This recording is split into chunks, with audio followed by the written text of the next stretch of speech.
Hello friends, welcome to mother kitchen. আজকে আমরা বানাতে যাব চাল কুমড়ো ভাজা।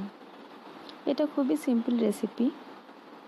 পছন্দ হলে প্লিজ আমাদের জানাবেন। আর আপনাদের যদি কোনো জানা ভালো রেসিপি থাকে সেটাও আমাদের সাথে শেয়ার করবেন। আর প্লিজ সাবস্ক্রাইব করতে ভুলবেন না আমাদের চ্যানেলটা। তো চলুন শুরু করা যায়।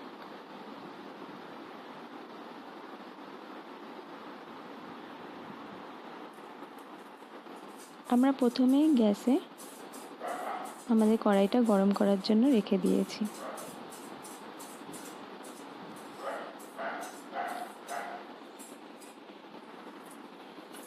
কড়াইটা গরম হলে এতে আমরা দেব কালো জিরে 1 চামচ বা হাফ চামচ আপনি দিতে পারেন, আস্ত রসুন ও পরিমাণ মতো সাদা তেল। আপনি চাইলে সর্ষের তেলও ইউজ করতে পারেন, আমরা এখানে সাদা তেল ইউজ করেছি। যখন রসুন আর কালো জিরেটা একটু ফ্রাই হয়ে আসবে তখন আমরা ওতে অ্যাড করব চাল কুমড়ো। চাল কুমড়োটা আমরা এখানে কুচিয়ে একটু লম্বা করেই কুচিয়ে দিয়েছি। আপনারা চাইলে এটাকে সরুভাবে কুচিয়েও দিতে পারেন। এখানে আমি 300 গ্রাম চাল কুমড়ো দিচ্ছি। আপনি চাইলে কম বা বেশি আপনাদের পরিমাণ অনুযায়ী দিতে পারেন।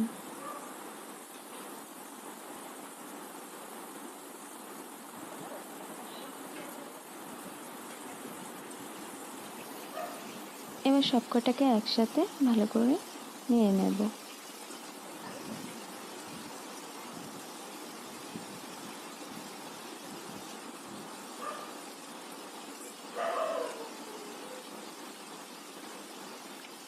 এবার এতে অ্যাড করব হাফ চামচ হলুদ,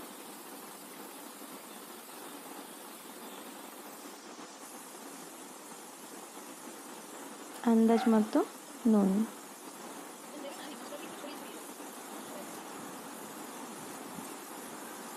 এবার এটাকে ভালো করে আমাদের নিয়ে নিতে হবে।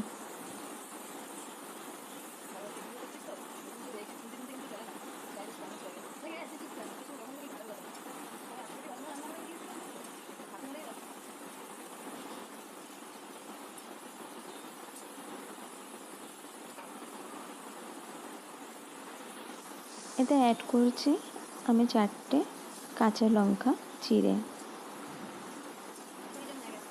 আপনারা চাইলে কম বা বেশি আপনাদের টেস্ট অনুযায়ী কাঁচা লঙ্কা দিতে পারেন। এবার এটাকে 2 থেকে 3 মিনিট ভালো করে আমরা একটু নাড়িয়ে নেব। এবার অ্যাড করব চিনি। চিনি এখানে আমি অ্যাড করেছি হাফ চামচ, কারণ আমি একটু খাবারে চিনি দিতে বেশি ভালোবাসি। সব খাবারে নয়, কিন্তু কিছু কিছু। আপনারা চাইলে চিনিটা নাও দিতে পারেন।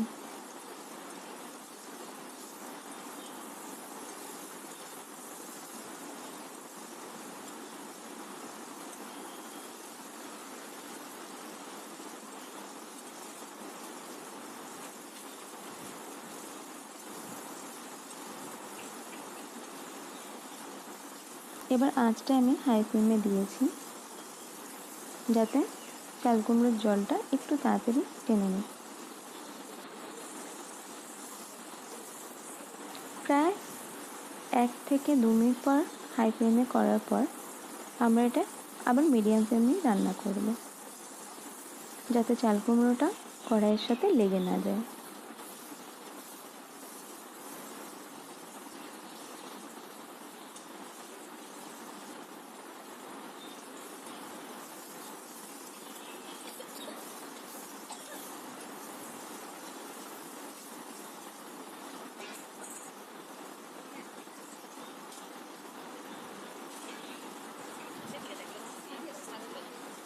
আরও 2 থেকে 3 মিনিট এটাকে ভালো করে রান্না করার পর আমরা এতে অ্যাড করব ধনিয়া পাতা।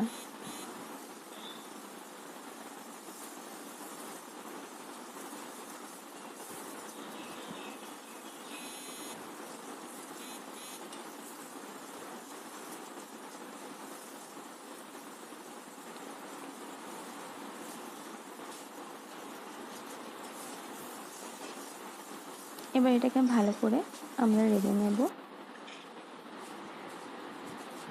নিন, আমাদের চাল কুমড়ো ভাজা তৈরি হয়ে গেছে। এটা খুবই সিম্পল রেসিপি। আপনাদের যদি পছন্দ হয়ে থাকে তবে প্লিজ এটা শেয়ার করবেন, আমাদের লাইক করবেন আর সাবস্ক্রাইব করতে ভুলবেন না। আর আপনাদের যদি কোনো ভালো রেসিপি জানা থাকে সেটাও আমাদের সাথে শেয়ার করতে ভুলবেন না। Thank you.